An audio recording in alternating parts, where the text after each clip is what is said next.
Hi, this is Ms. Vanoy, and I'm here today to talk to you about a new writing strategy that will really help you in your narrative writing.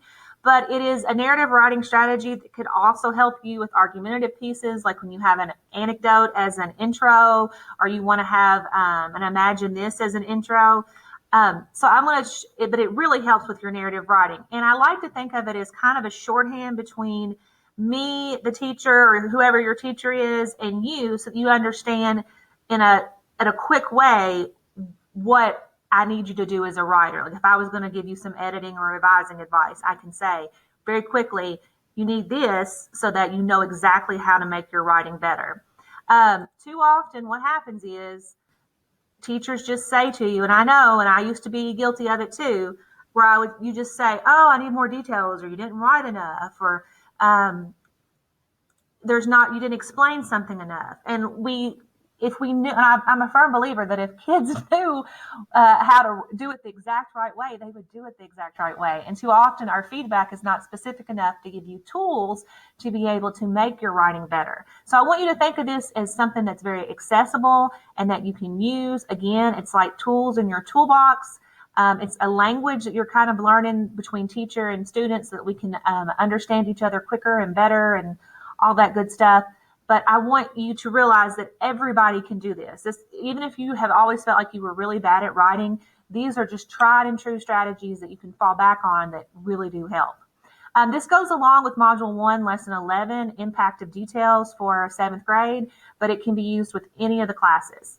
We're going to talk about exploding a moment, thought shots, and snapshots. And I'm going to use these visuals, this explosion, this little thought bubble here, but sometimes the thought shot's not just your thought, it's also like the dialogue you say. And then snapshot, this camera with these little Polaroids right here, where it's telling us that we're taking a picture of something. All right, like I said, often teachers say this. They just kind of fuss and they say, you didn't write enough. You need to add more details. And this is how you add more details because that is not specific enough to you as a student who is trying to learn. And the way you add more details, how you tell more, or if a teacher says, can you show me and not tell me? This is how you actually do it because it's very frustrating to get that kind of feedback and not know how to even get started to fix it. Thoughtshots and snapshots are a tool that will be wonderful for you to use. They help you write more and better, more details, or whatever the teacher's feedback has been, or even you just common sense reading something and thinking, I don't think I wrote enough. This is exploding a moment. It's like how you expand a moment. Like it's almost like if you were adding details and like if you were a movie director and you were trying to make something in slow motion, you would add details such as what maybe the characters are thinking, what they see, the dialogue, the imagery. That's how you explode a moment. It's like stretching that action into slow-mo. Like you're a director who's trying to do something in slow-mo, and you've got to describe all the little details so that 5 seconds or 10 minutes or whatever part of the story is you're able to expand it, not just say something like in one sentence. I've got a video, and I'm going to link this to my Google Classroom. It's of Exploding a Moment with Barry Lane. He is one of my favorite writing gurus. I actually got to see him when I was a young teacher, my very first year teaching, and I got to see him in person where he talked about how we need to make writing more accessible to students. And this is a video. He's kind of a weirdo, but in a really fun way, and he really shows us how we've made writing too much about schoolwork and how we can show you how to do it and make it something that you feel confident in, that you know what to do when somebody says add more detail. So I'm not going to play the video here, but it'll be linked to my Google Classroom. Once you are done writing, and if teacher tells you you need to add more details, or you do, my advice to you is for yourself to read it out loud and then find a friend or somebody else to read it out loud to you. And have that friend, or even yourself as you're writing, because things will come to you. Ask yourself, okay, what does that look like? How does that smell? Could somebody have said something there? Was he thinking something there? Could I have gave dialogue instead of saying so-and-so said something? Find all those parts. Ask questions. Well, who is this? Why is this? What does this look like? And the more questions you have, the more that you can kind of answer that and put that into details. You ask for questions to put more details. Now, here is a short little snippet from the 7th grade lesson. The carpenter came into Nicholas's room, and Nicholas told him that the end of the world was coming. Sometimes we need to be less wordy, like I've said in other videos, but sometimes we need to be able to really describe something and be, I guess, in a way, more wordy. So what I would ask myself as I'm reading this is like, what did the carpenter look like? What was he thinking at that point? What was he feeling? Was he being sarcastic? Was he being true? Was he scared? Was he being mean? What did that room look like that he bust into? Was there some sort of dialogue that instead of just saying that he was told the end of the world was coming, could he have had some sort of dialogue there? And what did Nicholas even think about it? Like I try to ask as many questions as I can to think about how can I really picture this in my mind. Thought shots are when you think about what characters are thinking or what they're saying. So ask yourself as you're writing, is there somewhere that I can add dialogue instead of just telling you about something? Can I tell you the dialogue between two characters? Can I give you, like soap operas have those little inner monologues or of what somebody is thinking? This is very important. Can I add dialogue and verbs? Don't forget how important verbs are. It's not just about adding in adjectives to add in details. You want to put stronger verbs in. Instead of saying he said very loudly, take out that very, which is an adverb, and change the verb into he screamed, something with more detail that way. So here's an example of thought shots. The carpenter came into Nicholas's room, and Nicholas told him that the end of the world was coming.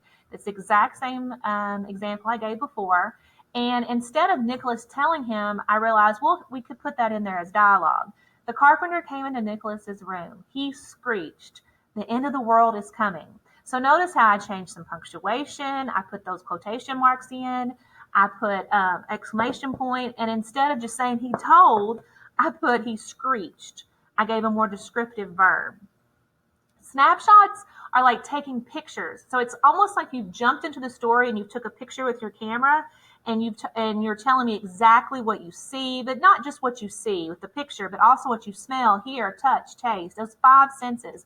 Sometimes you hear it referred to as imagery, and the way to break that down is whenever you see the word imagery or you're given that advice, we need more imagery. Imagery is when you add more about what something looks like, and the sensory details are when you add what happens with those 5 senses, and that's what snapshots are. It's imagery with sensory details that tell us about what they smell, hear, taste, touch, and so on. Now, I want you to think of it like painting a picture with words, because when somebody reads your writing, if the reader can't really picture, there's a fine line of not telling everything, but you need to tell something to really get the reader to be able to picture in their mind exactly what's going on. They should be able to almost play like a movie of what you're writing. They know it. You have described it so well that they can like turn it into a movie in their head as they're writing. The more details you give, the better you communicate. And ultimately, that's the main thing you're trying to do is to communicate something to your reader. I kind of compare it to like when your YouTube has a really bad connection. My son will say, it's getting loady, it's loady. When Wi-Fi is not very good, it looks kind of fuzzy. There's bad. You can't always make out the shapes and the colors, the expression on people's faces. When you're writing with thought shots, snapshots, and you're exploding those moments, it's like when you have an awesome Wi-Fi connection. Everything is crystal clear. You don't have to work to figure out what's going on in the screen. Just like if you write with all those details, the person who's reading it doesn't have to work to try to figure out what things look like, smell like, taste like, what people are saying, because you've provided that within your writing. So the Wi-Fi is the example I always think is the strongest. It's like making everything clear for your reader. Now, again, I want to warn you, don't just think about adding adjectives. This is something I didn't learn until later in life, really. I thought it was all about descriptive, flowery language and adding those adjectives in, which are words that describe nouns. But one of the most powerful things you can do with your writing is to add in stronger verbs. So instead of just saying walked or said, find ways to change those verbs, those action words or state of being verbs, into something that's got more description. So instead of like I said with the example, instead of just saying he said the end of the world is coming, you would say he yelled, he screeched, he commanded my attention, whatever it is. You find some way to describe it in a way with the verb. Here's an example of snapshot. So I took that example and I told you the questions I had. So that was the first process. Excuse me. And then I want to turn it into how to add that snapshot. And I tried to color code it here where you see the difference. So if somebody asks you what's the difference between the boring one and the more interesting one, the very first thing you want to do is just look and see what's different between the two. And you'll notice right away, the haggard old carpenter, I changed haggard, or I put the adjectives of haggard and old in to describe what the carpenter looked like. I changed came into, which is kind of generic and boring, into ran into Nicholas's room.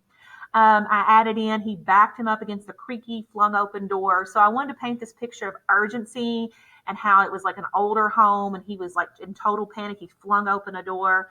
And instead of just saying, or that he was told, he screeched, I put it in quotation marks, the actual dialogue. This is what your 7th grade handout looked like.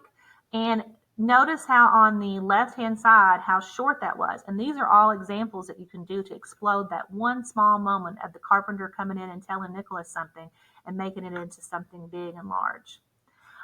Hopefully this helped. I'm going to have a lot more help with exploding moments, thought shots, and snapshots. I'm going to use those same sort of visuals. And I want you to think of those metaphors of thought shots are about what you're thinking, what you're saying, about the words that would come out of your mouth. Snapshots are about those sensory details and the images that you see, and how exploding a moment is like taking one tiny moment, exploding it and expanding it. And we're going to keep going back to these strategies, but that is what you do in narrative writing when somebody asks you to add more detail. If a teacher or you look at your paper, whatever, if it says add more detail, that is the tool that you use. You're like, oh, I could use a thought shot here. I could use a snapshot here.